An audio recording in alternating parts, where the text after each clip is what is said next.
घटेंगे तो कटेंगे। जोर से बोलिए, घटेंगे तो घटेंगे तो जब जब घटे तब तब कटे, जहां जहां घटे वहां वहां कटे।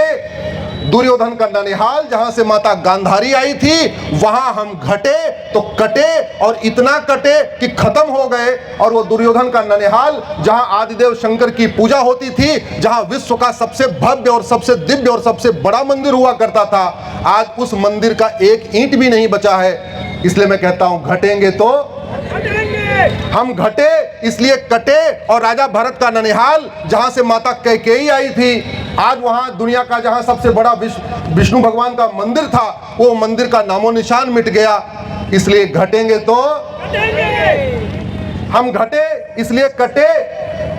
दुनिया का सबसे भव्य और सबसे बड़ा प्राचीन मंदिर मुल्तान में था, भगवान पार्श्वनाथ का जैन मंदिर था। उस जैन मंदिर में अब नौकार मंत्र नहीं होता, अब पूजा नहीं होता। जैन संस्कृति मुल्तान की खत्म हो गई, मुल्तान के लोग बेचारे भाग आए। इसलिए मैं कहता हूं, घटेंगे तो।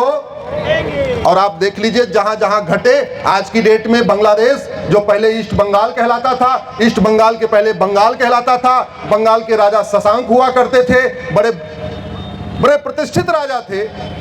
और राजा शशांक ने कभी सोचा नहीं होगा ये बंगाल का दो टुकड़ा होगा, ईस्ट बंगाल वेस्ट बंगाल, और जो दो टुकड़ा होगा उसमें से वेस्ट बंगाल जो हमारे हिस्से में होगा वहां तो फिर भी 70% बचेंगे, लेकिन जो ईस्ट बंगाल बांग्लादेश बन जाएगा वहां के सारे हिंदू खत्म हो जाएंगे। और खत्म हुए।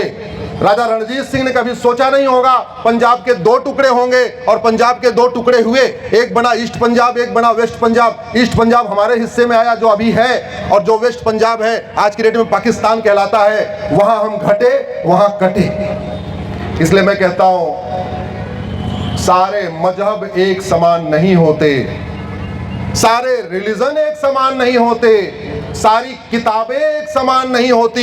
ये कड़वी सच्चाई हमें समझना पड़ेगा। और जाति से ऊपर उठ के, क्षेत्र से ऊपर उठ के, अगड़े पिछड़े की सोच से बाहर निकल के हमें जो पंचतंत्र है, पंचतंत्र का जो एक सामाजिक समरसता का संदेश है, इसको हमें घर घर पहुंचाना है। क्योंकि इस समय आप देख लो, ईस्ट बंगाल जो बांग्लादेश कहलाता है, वहां किसी को मारने के पहले उसका जाति पूछा जाता है क्या? जोर से बोलिए जरा। नहीं। आज ईस्ट बंगाल बांग्लादेश जहां 51 शक्तिपीठों में से हमारे 5 शक्तिपीठ हैं, आज भी हैं वो 5 शक्तिपीठ, वहां पूजा नहीं हो रही है। और दुर्भाग्य वहां पे ये हो गया है, पिता के सामने बेटी का बलात्कार हो रहा है, पति के सामने पत्नी का बलात्कार हो रहा है, बच्चों के सामने माँ का बलात्कार हो रहा है, मकान दुकान पे कब्जा किया जा रहा है, खेत खलिहान पे कब्जा किया जा रहा है। एक हमारे कुछ दिन पहले हमसे मिलने आए, ढाका में बड़ा कारोबार था, 5000 करोड़ का कारोबार, बांग्लादेश की सबसे बड़ी कपड़े की फैक्ट्री उनकी थी। जैन साहब थे, उन्होंने अपना आके मुझे रो के हाल बताया।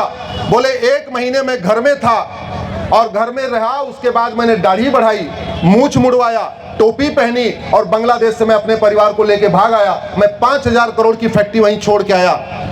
ये स्थिति ठीक है क्या? जोर से बोलिए जरा। खतरे की घंटी है कि नहीं? और डेमोग्राफी बहुत तेजी के साथ बदल रही है।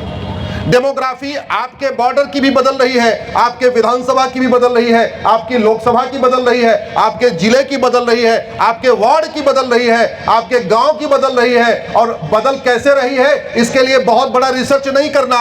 अभी विधानसभा के चुनाव की जो वोटर लिस्ट है, उस वोटर लिस्ट को 25 साल पुरानी, विधायक जी 25 साल पुरानी वोटर लिस्ट और वर्तमान वोटर लिस्ट को कंपेयर करके देख लीजिए, फिर पता चलेगा आपके विधानसभा की डेमोग्राफी कितनी बदली है। जो यहाँ के सांसद हैं वो वर्तमान लोकसभा की वोटर लिस्ट को और 25 साल पुरानी वोटर लिस्ट को कंपेयर करके देख लें, फिर पता चलेगा लोकसभा की वोटर लिस्ट की, लोकसभा की डेमोग्राफी कितनी बदली है। अरे वो भी नहीं करना, यहाँ कुछ अगर कोई प्रधान बैठे हैं या यहाँ कोई पार्षद बैठे हैं, जाके वर्तमान अपने वार्ड की वोटर लिस्ट और 25 साल पुरानी वोटर लिस्ट को कंपेयर करके देख लीजिए, फिर पता चलेगा बहुत तेजी के साथ ग्राम सभा की डेमोग्राफी बदली है, आपके वार्ड की डेमोग्राफी बदली है, आपकी विधानसभा की डेमोग्राफी बदली है, आपकी लोकसभा की डेमोग्राफी बदली है, आपके जिले की डेमोग्राफी बदली है। भारत में 28 राज्य हैं, 8 केंद्र शासित प्रदेश हैं। इसके ऊपर मेरी PIL सुप्रीम कोर्ट में चल रही है, जहां मैंने आंकड़ों के हिसाब से बताया है कि भारत के 9 राज्यों की डेमोग्राफी बदल गई है।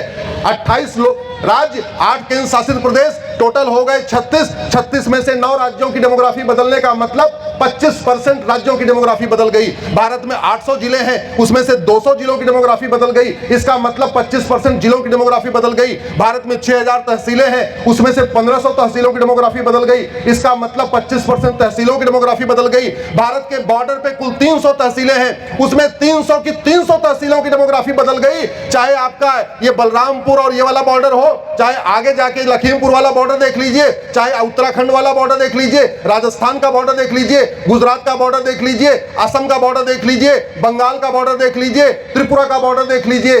बॉर्डर की डेमोग्राफी बहुत तेजी के साथ बदली है। और अगर नहीं आपको समझ में आ रहा है तो आपका बॉर्डर तो कोई दूर नहीं होगा, एक दिन चले जाना। मैंने तो केवल रिसर्च के आधार पर बता रहा हूं, आप जाओ प्रैक्टिकली देख के आ जाओ कि आपकी वहां डेमोग्राफी बदली है कि नहीं बदली। लेकिन बात तो यही है, ये तो हो गई बीमारी, और बीमारी की चर्चा करके बीमारी खत्म होती है क्या? जोर से बोलिए जरा।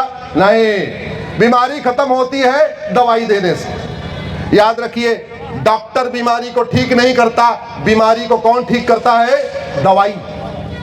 डॉक्टर शरीर में नहीं जाता, शरीर में क्या जाता है? Injection, syrup, tablet, capsule, vaccine.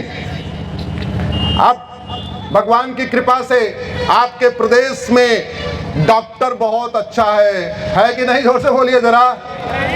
अब डॉक्टर को ये बताने की जरूरत है कि कौन कौन सा दवाई कहां कहां देना है।